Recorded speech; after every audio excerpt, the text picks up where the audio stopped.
Hi నమస్తే. నేను మీ సునీల్ కుమార్ గాజుల. పనిలో విజయానికి ప్రత్యేకమైన మార్గము, ప్రత్యేకమైన దారి అంటూ ఏది ఉండదు.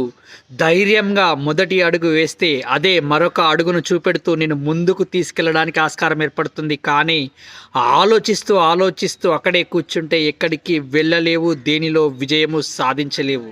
అన్నింటికీ కావాల్సింది ధైర్యమే. ధైర్యంగా నువ్వు చేస్తున్న పనిలో అడుగులు వేస్తూ ముందుకు వెళ్ళే ప్రయత్నం చేయి మిత్రమా. అద్భుతంగా ఎదగడానికి ఆస్కారం ఏర్పడుతూ ఉంటుంది. ఎందుకు అనంటే అనగనగరాగ మతి చేల్చునుండును, తినగ తినగావేము తీయనుండు, సాధనమున పనులు సమకూరు ధరలోన విశ్వదాభిరామ వినురవేమ అని చిన్నప్పుడే నేర్చుకున్నాం కదా. అవును, నేను నేర్చుకున్నాను. కానీ నేనేం చెయ్యను అనంటే ఎవ్వరూ ఏమీ చేయలేరు.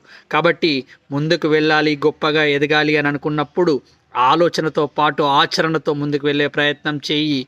అద్భుతమైన విషయాలను తెలుసుకుంటూ ముందుకు వెళ్ళే ప్రయత్నం చేస్తే నిన్నెవ్వరూ ఆపలేరు.